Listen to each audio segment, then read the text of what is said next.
Coming up on this week's show, first impressions of Apple TV device in 4K, why Apple TV is a dream come true for ESPN Plus subscribers, major streaming service announces price increase, latest update about talkSPORT's Premier League radio commentaries, plus we have letters from you, the listeners, in our mailbag section. I'm Christopher Harris, aka The Gaffer, joined alongside co-host Kartik Krishnaiyer for our very first podcast of 2021. It's a brand new year.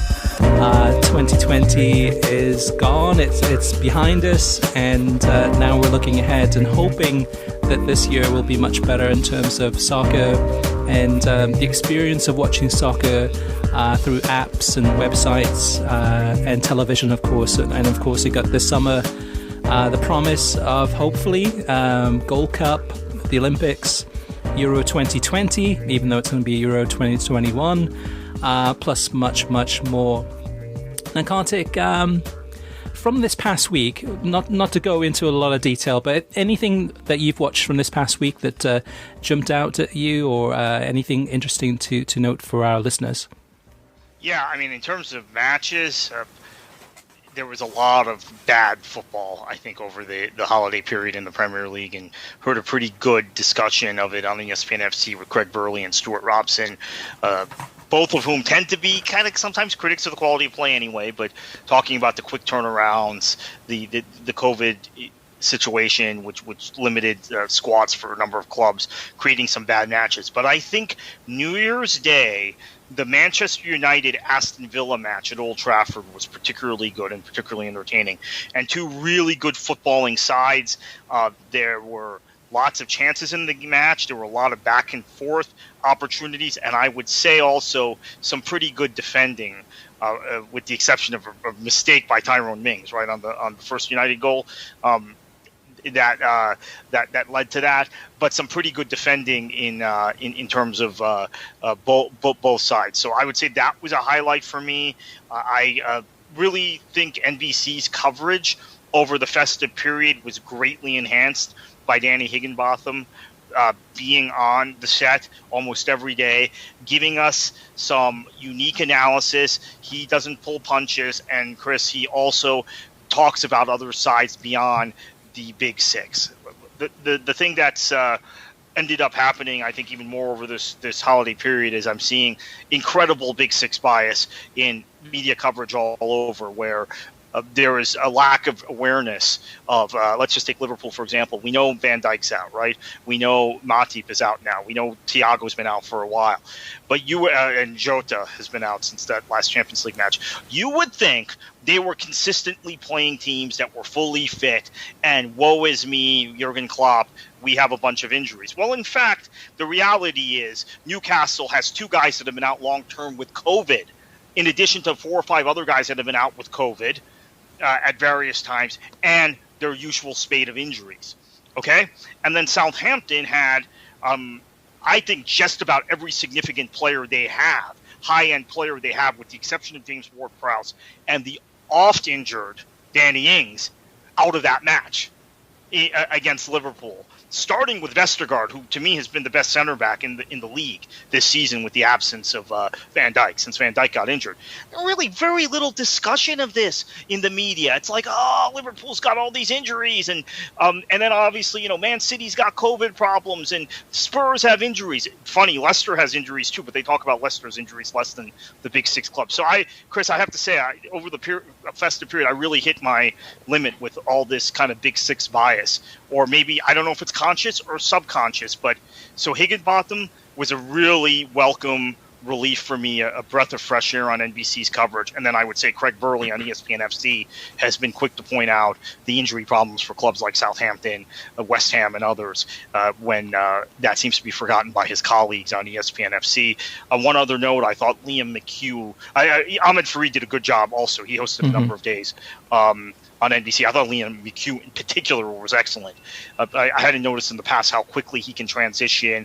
I think maybe he knows the Premier League better now than maybe he did a few years ago when he was a fill-in host. But he quick transitions. He was asking the right questions and really seemed very, very well prepared and on it. So we love Rebecca Lowe, but I didn't really miss her over the holiday period, to be honest with you, with McHugh and Fareed. The only issue I have about Danny Higginbotham, and he's been fantastic, and it's one of those things that we haven't missed Tim Howard. I mean, no offense. I mean, Danny Higginbotham is much better, but shoot, I even forgot, Chris. Sorry to cut you off. I even forgot he was working for NBC. So continue. I didn't even think about it. Well, that's part of my issue. Is the issue I have is that Danny Higginbotham, as far as I know, has not been recruited by NBC Sports to be one of their full-time hosts or analysts. Analysts, I should say. We know that Tim Howard is. Danny Higginbotham, I think, is more right now temporary, at least, kind of a fill-in over the holidays, and while Tim Howard is out, presumably on vacation. Presumably, I mean, Tim will come back pretty soon in the next couple of weeks, and we're not sure about Danny Higginbotham at that point. Yes, Danny also works for CBS Sports HQ for their Champions League coverage, as well as I think he's still doing work for Sky Sports, as you reported recently in an article at worldsoccertalk.com. That's my concern about Danny Higginbotham. If NBC Sports haven't made a long-term commitment with him yet for the rest of this season and for next season, which is their final season under the current deal, I'd be astonished. I mean, because they need to go ahead and push through because he is that good. Go ahead. I would also remind our listeners that, and it's in the article you mentioned that I wrote after some discussions with Danny Higginbotham, that he's now the co-commentator for Philadelphia Union broadcast. We don't know what's going to happen with the MLS season, right? There's still some question marks, but at some point he will be drawn away on weekends when there are Premier League matches. Right. When Premier League and MLS conflict, he will be drawn away. So that's another concern. Yeah, and it's looking like right now, at least mid-March, for a new startup of the league, Major League Soccer for the 2021 season, although that could be delayed depending on the CBA negotiations. My match of the week from last week, Kartik, was Boca Juniors against River Plate in the Super Classico. Ended up being a 2-2 tie. As always, a very attacking, very exciting, also very physical. I mean, both teams going at it. But even though the commentary was in Spanish, there was no English language commentary, which I knew going into it. It was going to be that. Watched that on Fanatis and really enjoyed the game. So great. And for whatever reason, whenever I'm watching the Argentine league, especially games from La Bombonera, the picture quality always seems to be just really bright, vivid, HD quality. So I'm not sure if it's the lighting or the production or what, but it looked good, and it was a great game at the end of the day. All right, Kartik, before we move on to TV streaming news, anything else you want to add?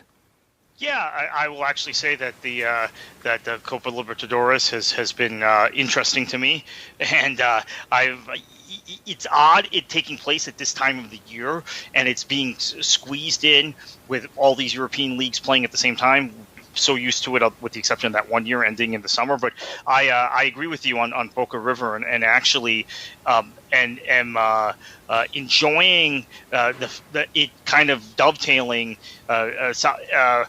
European broadcasts during the day, which means maybe in the future, Chris, you can hold me to account on this. When I make the excuse that I'm burnt out from European matches and don't feel like watching MLS, maybe it's just because I don't feel like watching MLS, right? Because if it's Boca and River and I've watched European matches during the day, I'm going to watch Boca River.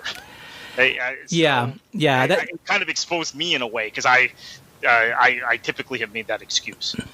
Yeah, it's a valid excuse, though. I mean, both you and I, and I'm sure many of our listeners listening right now, go through that, where on a weekend, for example, on a Saturday, they may have watched 2 or 3 or 4 games, and then by that point, it's mid to late afternoon, and whether it's boyfriend, girlfriend, wife, husband, partner, even children, whatever, or other duties. Other things to happen. They definitely pull you away from watching another game. But at the end of the day, I always say this, that if there's a game that's that much of a must watch, everyone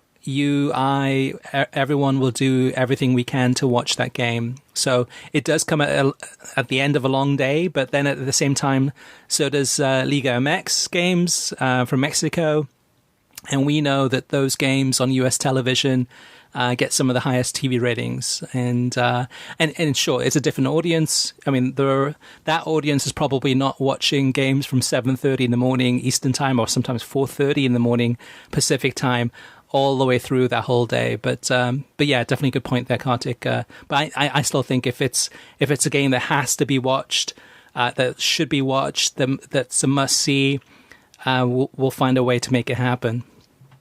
And likewise, the opposite if it's not meant to be that. Moving on to TV streaming news, and we mentioned this in the opening of the show, teasing that one of the streaming services out there is going to raise its price. Well, Kartik, you have the details. Yeah, so ESPN Plus is raising its annual subscription price to $59.99 in 2021. The price point has gone up. We know, this actually sort of surprised me, Chris, because Disney Investor Day was last month, and this specific topic didn't come up. And I have to say, I took away the impression that the streaming services prices were frozen, or were effectively frozen for 2021, which maybe that's my misinterpretation. But so this actually surprised me. But we're going to see an increase in price to $59.99 for an annual subscription, which works out to, well, what would that be? That's still $5 a month versus what basically $4 before, four and change. But it is a significant hike if you buy the annual plan. Yeah, so it's gone up by $10. So it's gone up from $49.99 to $59.99 for an annual subscription. But if you didn't do the annual and you just did month to month and you paid the $5.99 a month over the course of 12 months, that's $72.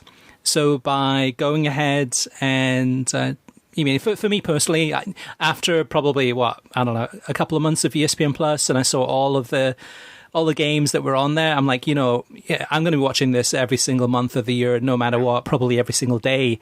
So for me to go ahead and get the annual subscription, it's going to save me money in the long run if I have that money to spend right now. So yeah, so even by raising it $10 to $60 effectively, you're still saving $12 a year, which is enough for, a subscription to the Disney Plus bundle or whatever else you want to do, or if you want to save that, definitely good savings there. A story I mentioned in last week's episode, which is the last episode of 2020, was talking about talkSPORT, and the concern was that the Premier League radio broadcasts that have been on there for years and years and years from talkSPORT. So if you ever went to TuneIn Radio, whether it's on the website or the app, you'd see the listing for talkSPORT, and it would list every single Premier League match, and you could listen to talkSPORT Live, which is their live radio commentary of games, and that was available worldwide outside of the UK and Ireland.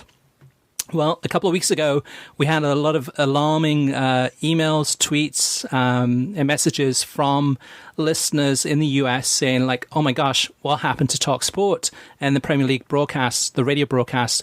They're no longer available. And when we went to record this podcast in the last episode, we looked through TuneIn, and all of the talkSPORT channels and stations there had been removed, completely gone. So at the time, we thought that this was going to be, this is it. talkSPORT possibly ending the Premier League radio broadcasts. Since then, we've reached out to talkSPORT to get some more information. We didn't hear back from them. But luckily, Russell Hargreaves, who is one of the commentators for talkSPORT Live, went ahead and I guess listened to the podcast and tweeted back to us to let us know that they are still available. They are still being broadcasted or put on the radio live. And the big change, however, is that they're no longer on TuneIn. So if you've gone there in the past to listen to those broadcasts, don't go to TuneIn.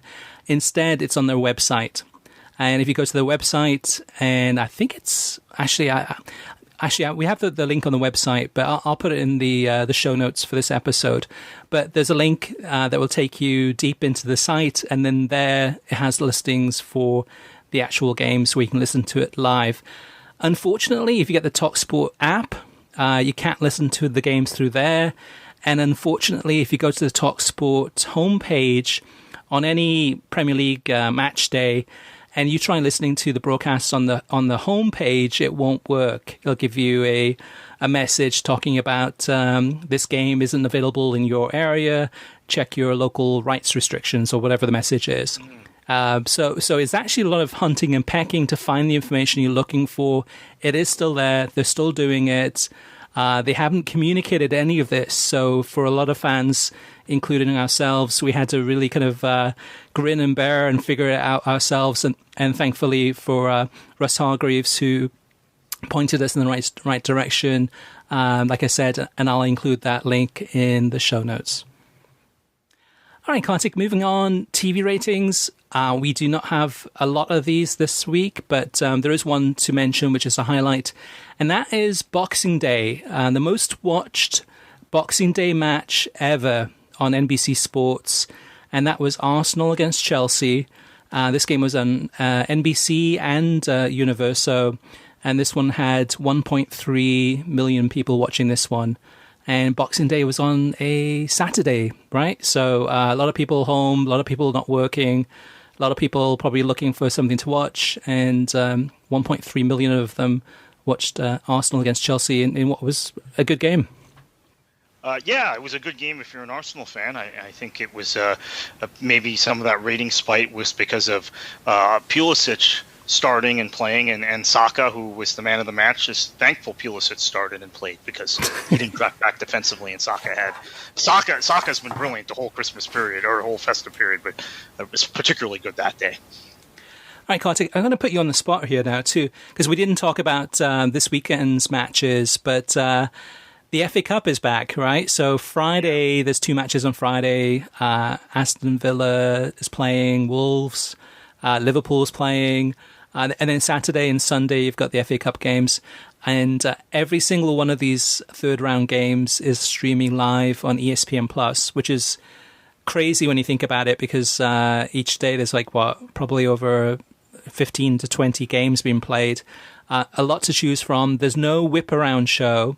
FA Cup would have been made for whip-around show, because which match do you watch, right? I'll probably watch Stevenage against Swansea. You'll probably watch Man City against whoever they're playing. And then the other games, 30-something games, it's which ones do you pick? So my tip, Kartik, for this weekend is listen to the radio. Listen to whether it's talkSPORT radio or BBC radio, for those 10 a.m. Eastern Time games on Saturday, when there are a ton of games on at the same time, and they will give you any updates or reports from around the grounds where there might be a shock happening. Maybe there's a team lower down in divisions, maybe it's a non-league team that's just scored a goal, and the atmosphere, well, without fans, the atmosphere is actually really, really good. And then oftentimes I'll tune into that game and watch that game, or I'll flip around a lot to actually find the game I want to see. So my recommended game for this weekend, I don't have one. To me, it's more about just trying to get lucky and find an FA Cup game that's going to be incredible to watch, or listen to the radio and get some pointers, or even social media, right? And then find a game that is going to be one to watch, because it's really difficult to find that golden goose out of all these games available. What about you, Kartik? Do you have anything or any tips or recommendations, or what were you looking for? Yeah, sorry. I've got 3 matches I'm interested in the FA Cup. QPR Fulham, which is Saturday 3 p.m. kickoff, 10 a.m. U.S. time, U.S. Eastern time. West London Derby, two squads that I think are fighting relegation in their various divisions in May, even though it's a derby, play with a B team, or do they take it very seriously because it is a derby? So that's an interesting match to me. On Sunday, the late kickoff is Newport and Brighton. Newport have been cup specialists. They've been the best lower division club relative to their league position in cups over the course of the last 5 years or so. This season, they are very, very serious promotion contenders, Newport County. Yep. So will they? Can they afford a long cup run? And we know Brighton really can't, fighting relegation in the Premier League. So that, to me, is an interesting match. And then Monday, just for sentimental purposes, Stockport is back in the 3rd round of the FA Cup for the first time in about a dozen years, and it's a club I have a soft spot for. So Stockport County, who are now no longer a football league club, they're in the National League, they're in the conference, but having a good season, and they have gotten to the 3rd round of the FA Cup. And they play a West Ham team, which I'm not sure how seriously Moyes is going to take the FA Cup. Same thing. Truthfully, I'm not sure that many clubs are going to take this weekend seriously, particularly teams in the Championship and the lower end of the Premier League with the quicker turnarounds this season, with the condensed calendar. The FA Cup is a competition I think a lot of managers may just want to get out of immediately. So that's a consideration. But those were my 3 tips, my 3 matches. Yeah, for me, actually, I will enjoy watching the games for my own team because I'll be able to watch some of the youth players and some of the players that don't get a lot of playing time to see how much potential some of these players have as they come through the system. So I often look at it as almost a scouting opportunity. And that's the thing about the FA Cup, though, too, especially the 3rd round, Kartik, is that one of the joys of this round normally would be having cameras go to a small, even Division 2 or a League 2 or a non-league team and seeing this like really tiny little ground. And you have the terrace, the actual houses, terraced houses in the background, maybe a picture of like, a hill or a valley, or you see almost like at Burnley in some ways too, where you see the background, you see the city or the town behind there. And of course, the fans going absolutely rabid, when a goal is scored, or just that whole atmosphere. And we're missing that this weekend. So it's going to be a very unusual FA Cup weekend. And I'm sure, I can guarantee you, Kartik, that the Guardian podcast, on Monday and Tuesday will be like, what's the point of the FA Cup? This is ridiculous. It's just, we're all these managers are playing the B teams. What's the point of this? This whole thing needs to be scrapped or changed because it's not working. You know it's going to happen, right? Yeah, for sure. I mean, Cambridge United didn't make the 3rd round, so Max Rushton doesn't have a rooting interest. I don't believe they made the 3rd round, but I do. It's funny you mentioned the Guardian podcast because I do have to say this much. When I criticize the Big Six narrative, Rushton does a very good job with his pod of trying to get past that. Even though sometimes the guests on his pod want to go there, so credit to him. But yeah, I think that we will hear that on the Guardian pod. We will hear that on ESPN FC. There'll be this the romance at the cup, it's dead. I don't want to hear about this. I don't want to hear about tradition.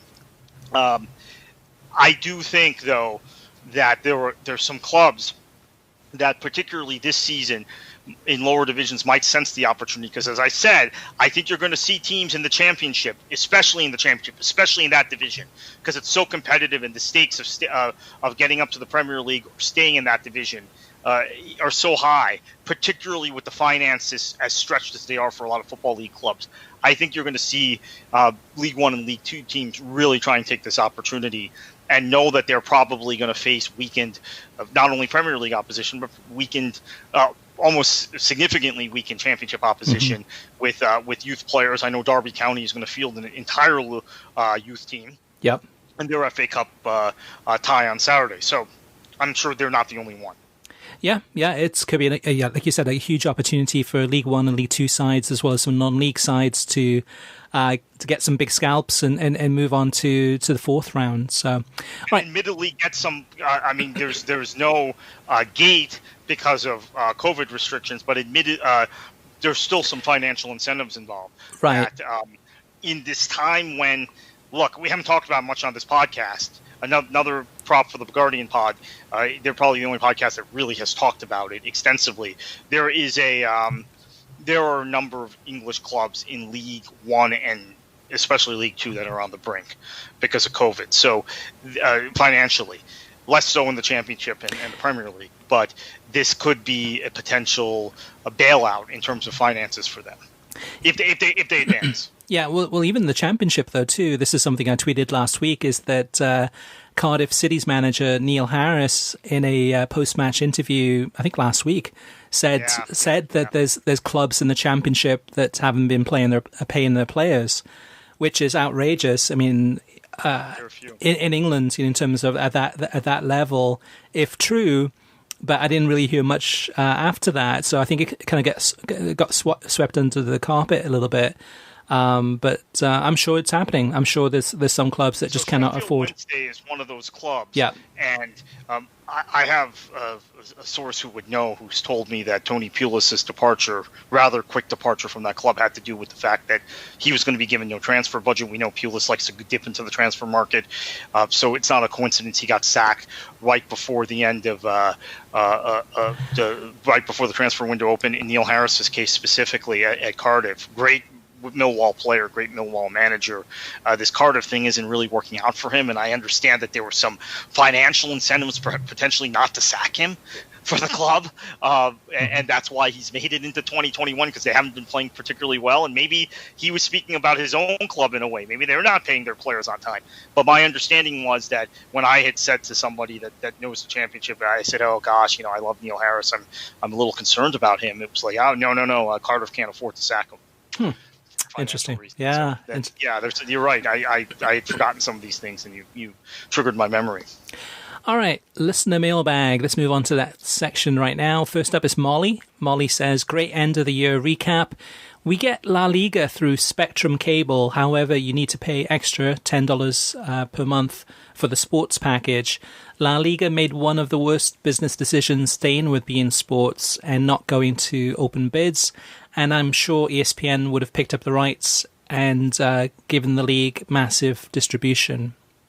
Corey says, enjoyed the Premier League rights prognostication in this past week's pod. Let's play the same game with Serie A and the FA Cup rights, which have been bundled on ESPN Plus the last 3 seasons. That deal is up after this current season, with Serie A selling the rights under a new media company. Does this mean the 2 packages won't be grouped together anymore? And where do you see these packages landing in 2021? So as far as I know, Corey, the packages won't be sold. The rights to those won't be sold together. It's going to be separated.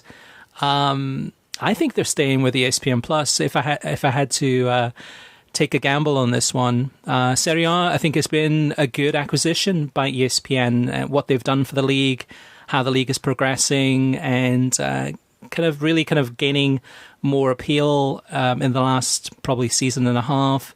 They found a good kind of comfort level in terms of showing some of the big games on TV, and then of course having almost all the games on ESPN Plus. And then FA Cup, I'd probably just see it continue at ESPN Plus. What about you, Kartik? Do you foresee maybe a potential someone else grabbing these? Yeah, I mean, I think that again, I think them. The Serie A situation, the delinking makes it a standalone package, potentially, we think. And it will be easier for somebody to make a bid on it. The what IMG did with the rights last time was a little bit was a little bit odd. It also coincided, by the way, with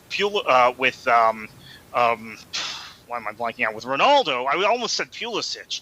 Ronaldo going to Juventus. So that gave ESPN incentive to close that deal and get it done. And the FA Cup needed a home in the United States. But I think that Serie A could be shocked. Now, is Serie A going to get a deal where they get 30 matches on television, even though a lot of these matches are my DVR picks them up, so they're 6:25 a.m. Eastern time, things like that.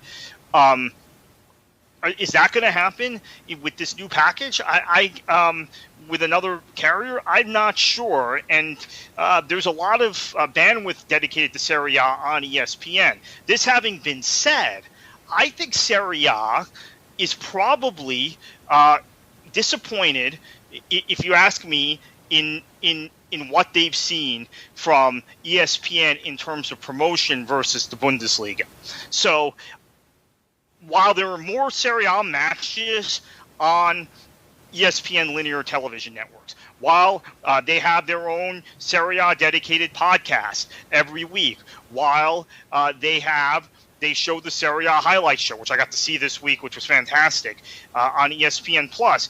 It is pretty clear on ESPN networks and like mainstream ESPN platforms that there is more promotion going on of the Bundesliga, and there is more kind of in your face of the Bundesliga, even though the Bundesliga has far fewer games on ESPN linear television. So maybe the Serie A is going to look at ESPN and say, yeah, let's promote us equally with the Bundesliga. I do think the Bundesliga, ESPN is thinking, is a more attractive property to promote because of all the American players, and I think there's maybe more cultural commonalities with a lot of the soccer fans in this country. They tend, a lot of them, to drift towards Northern European leagues, etc. So that to me is interesting. As far as the FA Cup, I think it stays with ESPN Plus. The funny thing, though, is, Kartik, if you had a private conversation with each of these major top leagues from around the world and asked them, like, hey, what's your feeling? What's your perspective on how the TV broadcasts of your league are going in the States? I can almost guarantee that almost all of them would say, I'm disappointed. It could be more. We need more. So, I mean, Ligue 1, the French league, publicly stated like about a year ago, there were kind of dissatisfaction with what beIN Sports was doing, and them saying that, yeah, we need to look closely at this and see if we can get on a bigger network. La Liga, I'm sure, is probably saying like, yeah, we're not really happy with beIN Sports. Yeah, they're doing an okay job. They got the games on TV, but we think they could be doing bigger and better by doing this, that, and the other. The Premier League probably is mostly satisfied, but there's probably some things they would say. They would probably say like, well, we'd like to see more games on NBC rather than NBCSN or Peacock. And you go down the list. With Serie A, do you remember who had the rights before ESPN Plus?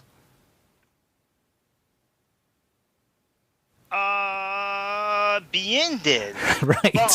Right. But there was a lot of unhappiness among Serie A fans with beIN. Look, so here's, I think, the leagues will complain about networks. I think the general fans of Serie A are much happier with ESPN Plus than they were with beIN.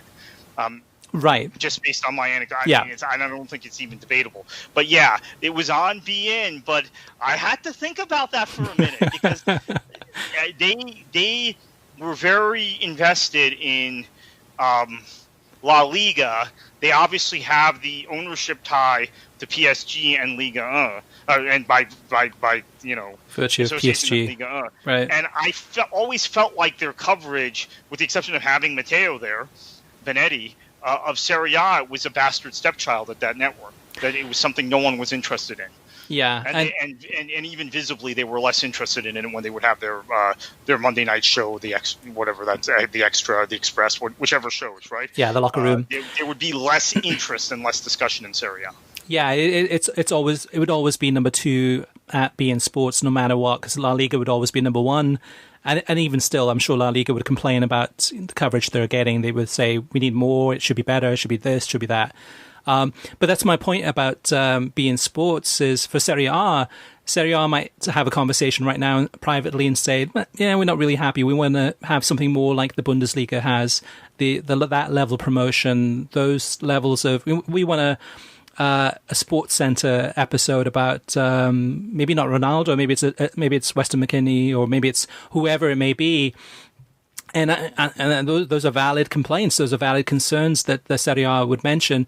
But I think that Serie A is much better suited to continue with ESPN and ESPN Plus moving forward, because the truth of the matter is we're running out of TV networks on the English language side. Fox Sports is not going to broadcast Serie A.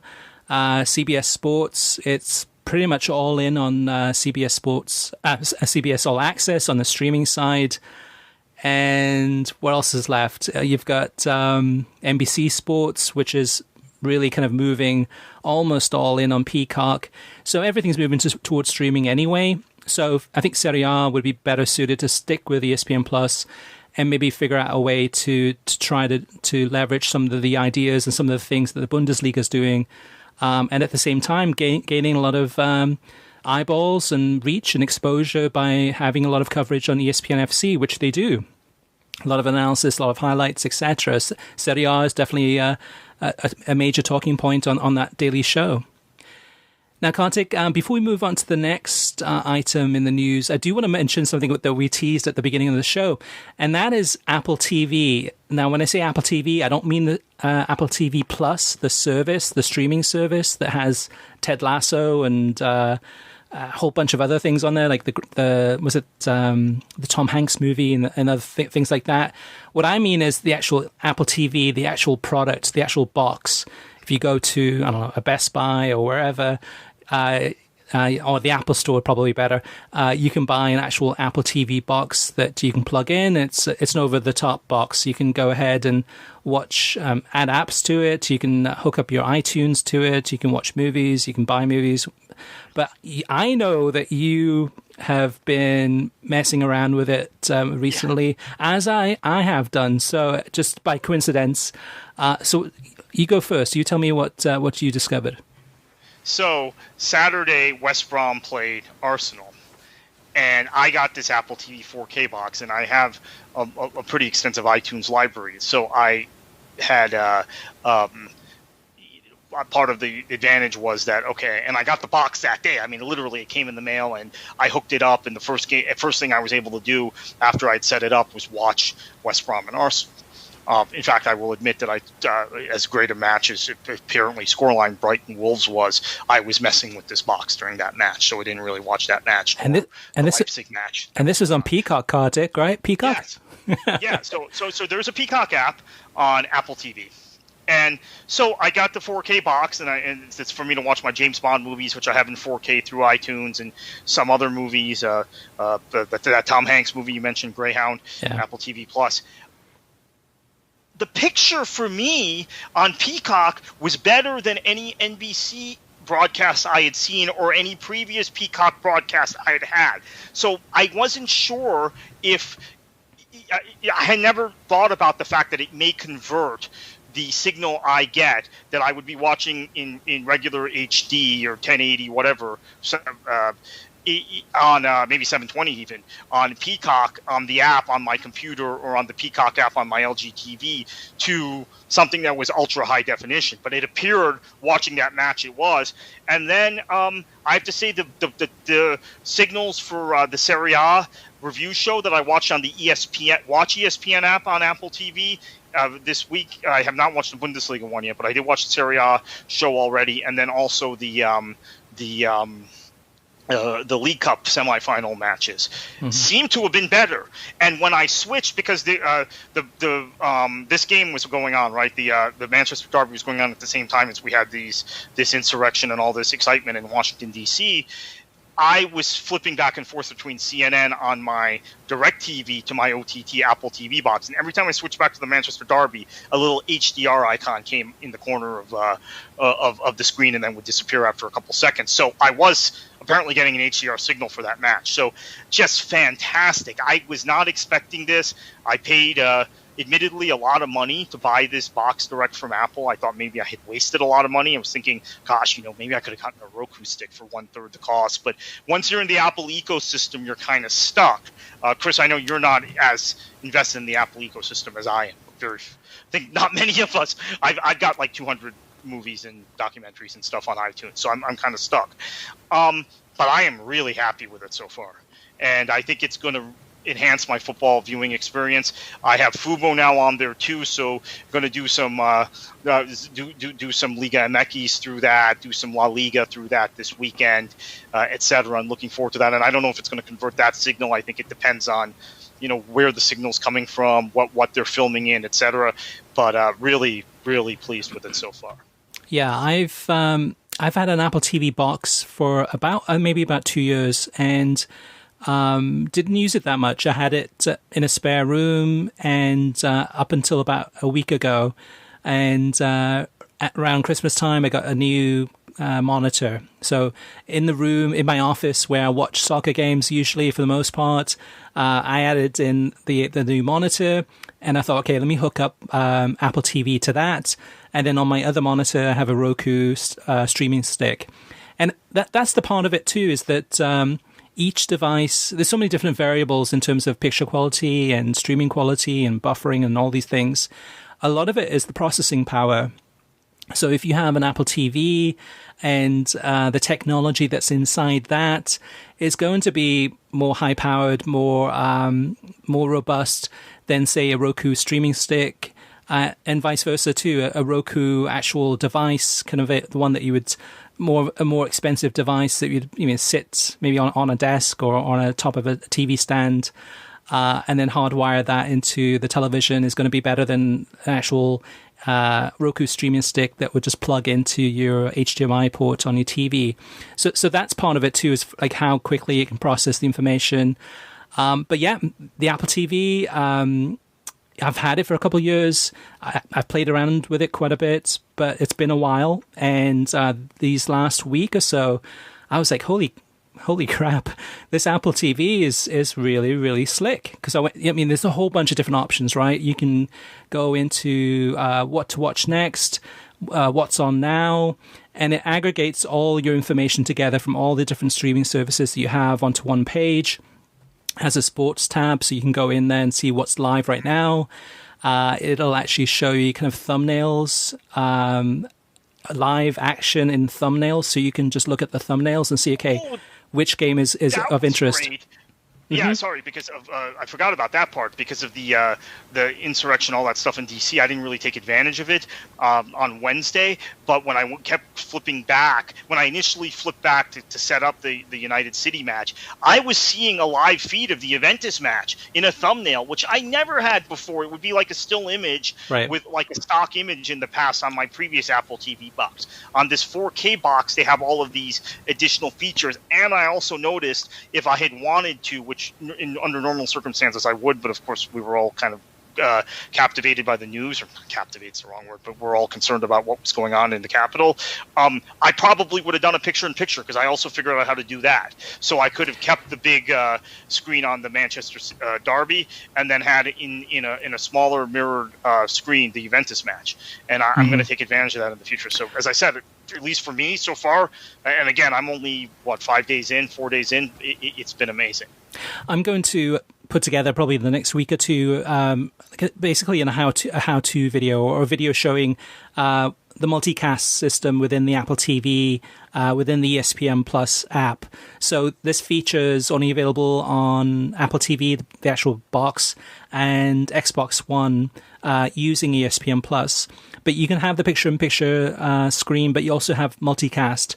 So if you wanted to, you could actually have 4 games on one TV screen or one monitor, or you can go ahead and move them around. There's a lot of different options there that are available courtesy of that Apple TV box. So in the next week or two, I'll put together a video and then post that to our YouTube channel, youtube.com/World Soccer Talk, and it'll have kind of a how-to and kind of shows you how that works. So that's definitely worth checking out, because I totally forgot that feature was even there, and it is a lifesaver, especially when there's so many games on this weekend for FA Cup. I mean, that's perfect, because I can have 4 games on at once on one TV, and then another game on the Roku streaming stick on another TV, so I can have 5 games on at once, and I can kind of keep an eye on which one might be the best one to go to. So maybe I'll do that instead of listening to the radio, or maybe I'll do both. All right. Next up is Chris Guardino. He says, when it comes to Comcast's Peacock, I'm still a bit timid about using it because the first time I used it to watch Chelsea, the feed quality was poor and it kept buffering. Hopefully, when Chelsea play on there again, the feed quality will be better. And I don't have the schedule in front of me, but I do know that when Fulham plays Chelsea, I think in a week or two or a couple of weeks, that game is on Peacock. And again, the buffering, that may be Peacock. Although I haven't really experienced any buffering issues. It could be the device you're using to actually stream it. It could be your internet speed. It could be whether you're going over Wi-Fi or you're hardwired kind of with an Ethernet directly into your TV or computer. There could be a whole host of different reasons too. You could have some things running in the background, but definitely check it out. I mean, it's for me, I haven't had any issues. And then Chris follows up and says, I have a question for you guys about the MLS TV rights beyond next season. My question is, do you think Fox will renew their deal with the league? Because I heard that due to budget issues, Fox Sports is thinking about dropping Major League Soccer and only broadcasting the World Cup when it comes to soccer. Lastly, keep up the good work when it comes to the podcast and the website. So this one's I think for me, it's a pretty straightforward answer, and that is no way. Because really, Fox is interested in MLS TV rights primarily because the U.S. men's national team and U.S. women's national TV rights are combined with Major League Soccer. So in the next TV deal that's going to happen for the 2022 season onwards, whoever's going to bid on those rights is going to actually, if they want to watch, if they want to have rights to U.S. men's national team and U.S. women's national team, they have to go ahead and acquire the MLS rights or go in on a deal with Univision and ESPN to split them and do that.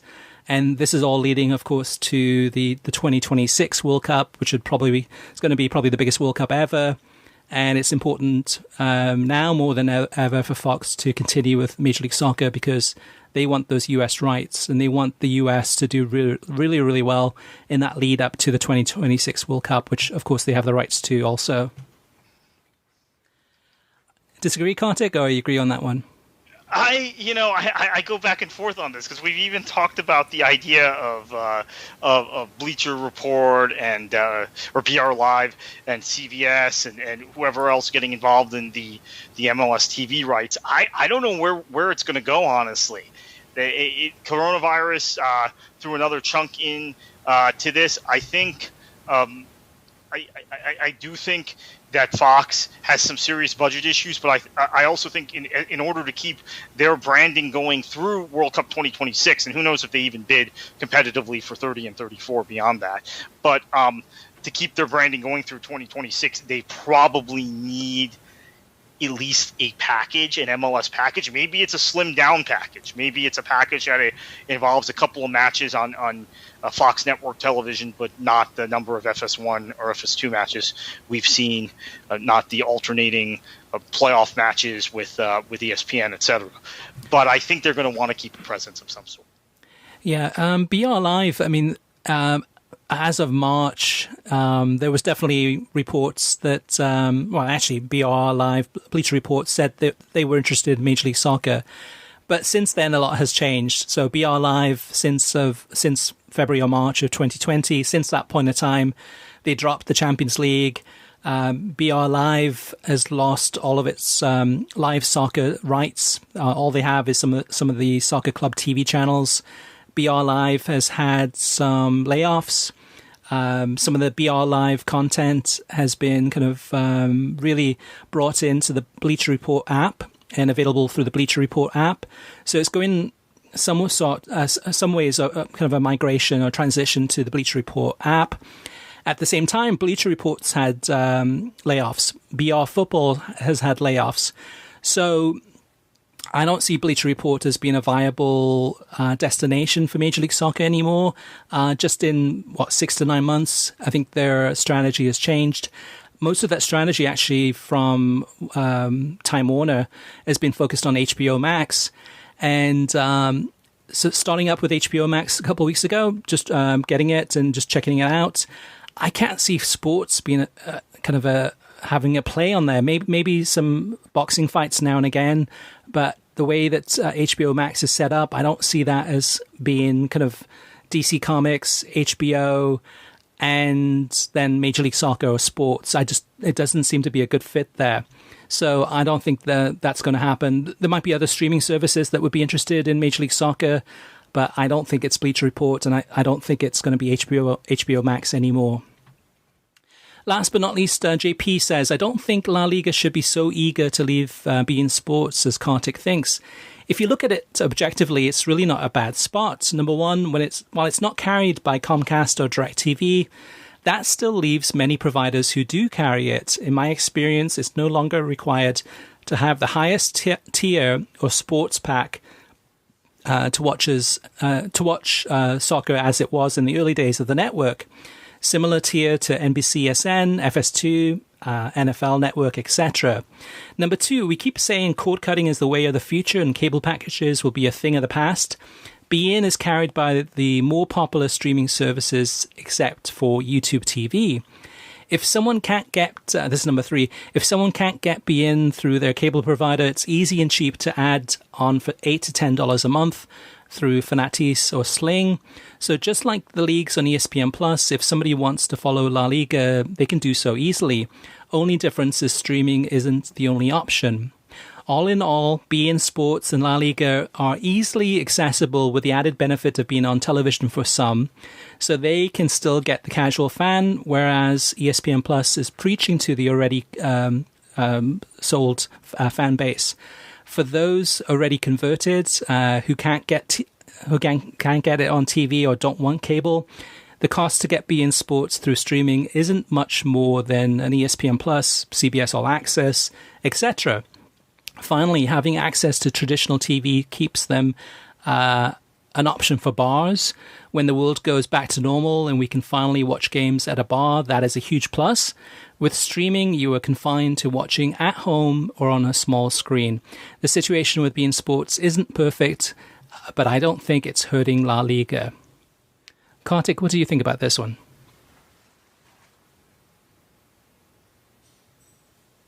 I've already kind of stated my opinion, I guess, in that I get the beIN is accessible argument, and JP, you're not the first one to make it to me. I would also say that for people who need to go through all these hoops to kind of seek out beIN and find how beIN is accessible and more accessible in some ways than other services, then you've already lost the battle, because people, unless they're really committed to the league, and I think the people who are really committed to the league have found a way to get beIN, right? But they're not going to grow their audience at all in the United States. I think when you look at the window, even just now having this Apple TV discussion, the window Serie A is in, the window Bundesliga is in, obviously the Premier League, we know how they do in this country, the kind of windows MLS and Liga MX get themselves in. La Liga is further down the pecking order. And it's, I think, a situation where do they want to service their current base of customers exceedingly well? Okay, then maybe beIN is the best bet. Maybe it's not hurting them.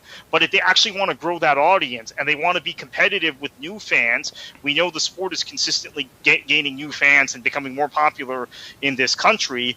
They are, in my opinion, behind Serie A. Now we just talked, Serie A may end up somewhere else next season, and maybe that's a break for La Liga if it goes the wrong place, so to speak.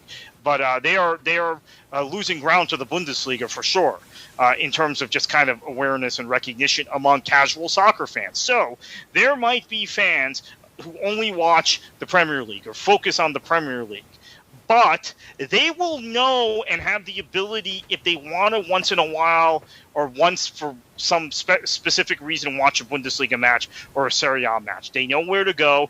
They probably have access to it without seeking it out and buying an additional channel or doing something additional in order to watch that league. In the case of La Liga, I think the people who subscribe to BN and find BN through these various ways, whether it's through, Fanatis or Sling or whatever, or Fubo, do it because they're doing it specifically because they're La Liga fans. So I think maybe maybe I haven't articulated my argument properly in the past. I just don't think they can grow their audience with the current media arrangement they have in this country. That's how I would put it. Maybe it's perfect for their current customers because their current customers all have Sling. If they're not on some sort of cable system, one of the few cable systems that carries BN. Yeah, I think JP has some good points. However, JP, I'm sorry, but I think all of these points are incorrect because they're all trending downwards. So the first point about beIN Sports being available still on cable TV and satellite TV on packages, even though they're not available on Comcast and DirecTV, well, those number of subscribers on television are going down. They're not increasing. And then the second thing about cord cutting is the way of the future, and cable things are going to be part of the past, and that beIN is carried by some of the more popular streaming services. That's correct. However, you look at beIN Sports Connect, their actual streaming product. Thus far, it's been a mess. It's been buggy. It's not something that. That's not an ESPN Plus quality. That's not a Peacock quality. That's not a CBS All Access quality. It's really needs a lot of work before it gets to a point where it is a streaming service that people are going to go to just for beIN Sports. It is available on other streaming services, yes, but I'm not convinced that those numbers are high. I'm not convinced that those numbers are increasing in terms of the number of people who are actually getting and watching beIN Sports on streaming. As far as ESPN Plus probably has more subscribers than beIN Sports on television. So ESPN Plus has more than 10 million subscribers, and those numbers are growing. It's projected to hit between 12 million by the end of 2024. It'll probably surpass that, but those numbers are increasing. So, with beIN Sports on streaming, I would imagine that those numbers are not anything close to that. So being on ESPN Plus, it is something that it gives you greater reach. It gives you an opportunity to reach a much bigger audience that are sports fans, and it's more likely that you might come across a soccer game and start watching it. The big thing about this, and one of the big reasons that I think La Liga in the past has been looking at other TV companies, is that with beIN Sports, you're not going to get any games over the air. You're not going to get any games, El Clasico on a ABC or an NBC or a Fox or a CBS. You get it on beIN Sports and beIN Sports in Espanol. And if you're lucky, you'll get anywhere from 500,000 viewers to maybe 1 million if you're lucky.